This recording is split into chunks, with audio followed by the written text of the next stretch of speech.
This video will be about concentration units. First, what is concentration? Concentration is how much solute is dissolved in a given amount of solvent or solution.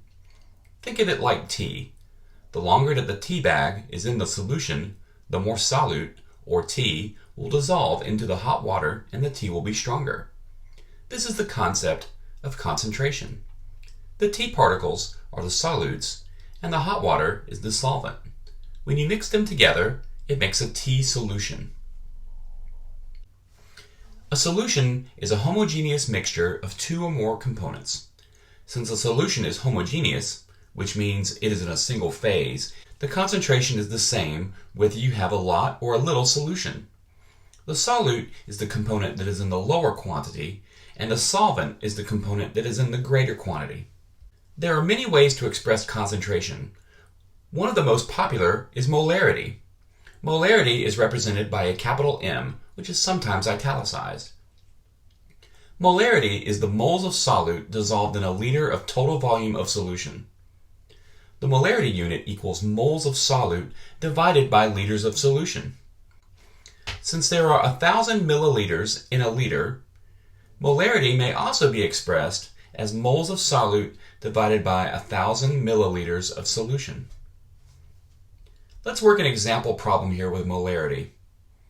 What is the molarity of a solution prepared by dissolving 3.50 grams of sodium chloride if the formula weight is 58.44 grams per mole in enough water to give 250.00 milliliters of solution? First, what are they asking you for? Molarity. Second, what kind of information do they give you to find this quantity? They give you an amount of grams, a formula weight of grams per mole, and a volume of solution in milliliters. Third, what else do you know? The definition of molarity is moles of solute divided by liters of solution. So you already know the denominator. It is the 250.00 milliliters divided by 1,000 to give you 0.25000 liters.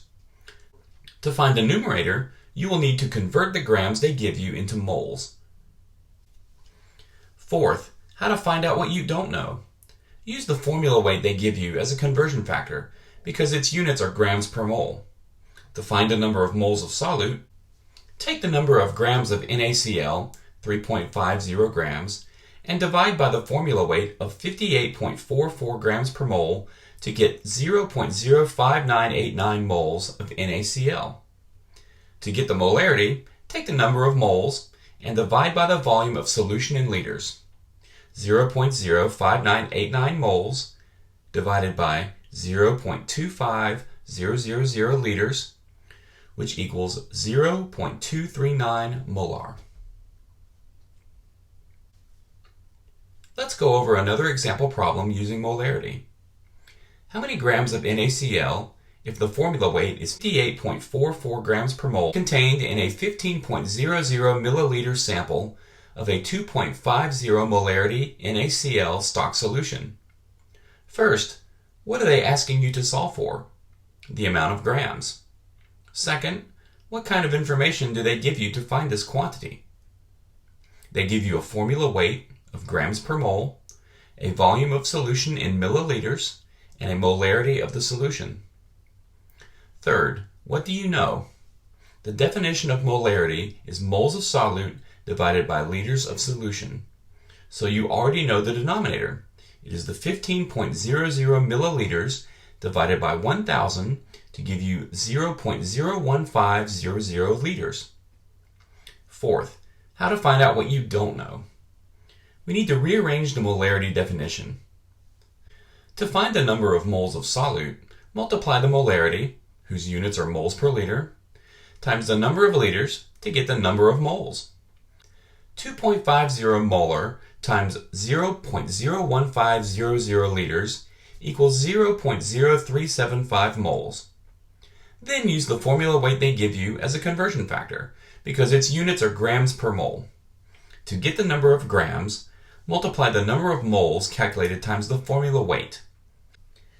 0.0375 moles times 58.44 grams per mole equals 2.19 grams.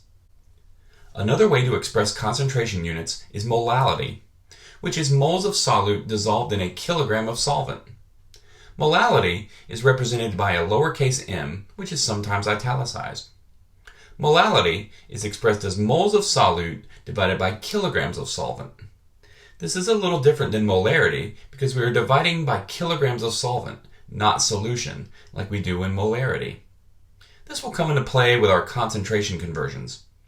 Kilograms is a mass unit as well.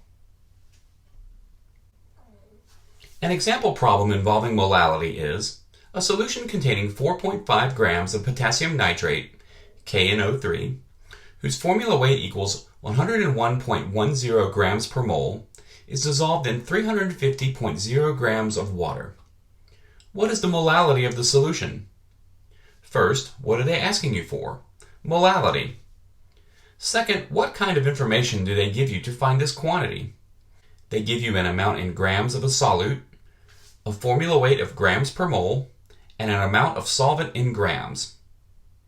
Third, what do you know? The definition of molality is moles of solute divided by kilograms of solvent. So you already know the denominator. It is the 350.00 grams divided by 1,000 to give you 0.35000 kilograms. To find the numerator, you will need to convert the grams they give you into moles. Fourth, how to find out what you don't know. Use the formula weight they give you as a conversion factor, because its units are grams per mole. To find the number of moles per solute, take the number of grams of potassium nitrate, 4.50 grams, and divide by the formula weight of 101.10 grams per mole to get 0.04451 moles of KNO3. To get the molality, use the definition and divide the number of moles by the kilograms of solvent. 0.04451 moles divided by 0.35000 kilograms, which equals 0.127 molal. There are other concentration units as well. Percent mass, which is represented by the percentage sign mass, is the percentage of the mass of a solute component in a given mass of solution. Percent mass of component A is the mass of component A divided by the total mass of solution times 100%. Notice that they do not give you a specific unit to put the numerator or denominator in. Just remember to put them in the same unit. So do not divide grams by kilograms and expect to get an accurate percent mass. A solution is prepared by dissolving 10.00 grams of sucrose, C12H22O11, which has a molecular weight of 342.3 grams per mole in 75.00 grams of water. Calculate the percent mass of sucrose in the solution. First, what are they asking you to solve for? Percent mass. Second, what kind of information do they give you to find this quantity? They give you an amount of grams of a solute, a formula weight of the solute in grams per mole, and an amount of solvent in grams. Third, what do you know? The definition of mass percent of component A is the mass of component A divided by the total mass of solution times 100%. So your component A is sucrose. So you already know the numerator. It is the 10.00 grams of sucrose. Let's leave the numbers in grams to find this answer. Fourth, how to find out what you don't know. To find the denominator, you will need to calculate the total grams of solution. But are masses additive? Yes, they are because of the law of conservation of mass. Mass can neither be created nor destroyed in a chemical or physical process. So to find the total mass, add together the mass of the solvent plus the mass of the solute. Take 75.00 grams of water and add 10.00 grams of sucrose, and you have 85.00 grams of solution. To find the percent mass, we use the definition of percent mass and divide the 10.00 grams of sucrose by the 85.00 grams of solution times 100%. This equals 11.76% sucrose. Mole fraction is another popular concentration unit. It is the fraction of the moles of a component of a solution to the total moles of all components in the solution. Mole fraction equals the moles of component A divided by the total moles of solution. Mole fraction is represented by a capital X with a subscript representing which component you are looking for. The component is important in mole fractions because for some problems you will be looking for the mole fraction of the solvent. A solution is prepared by dissolving 10.0 grams of naphthalene, C12H8, whose molecular weight equals 128.17 grams per mole, in 50.0 grams of cyclohexane, C6H12, whose molecular weight equals 84.16 grams per mole. Calculate the mole fraction of naphthalene and cyclohexane in the solution. First, what are they asking you to solve? Mole fraction of two different components. Second, what kind of information do they give you to find this quantity?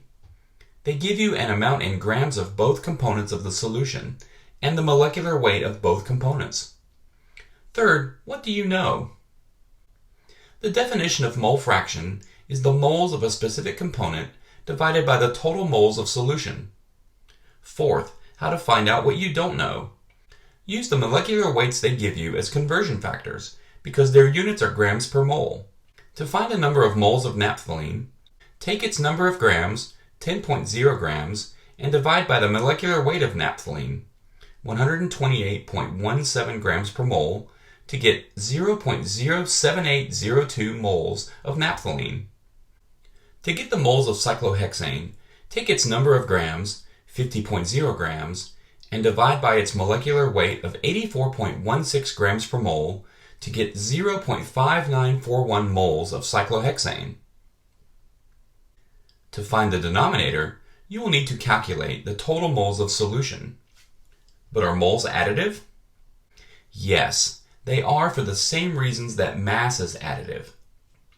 So to find the total number of moles, add together 0.07802 plus 0.5941 to get 0.6721 moles total. To find the mole fraction of naphthalene, divide the number of moles of naphthalene, 0.07802, by the total number of moles, 0.6721, to get a mole fraction of 0.116.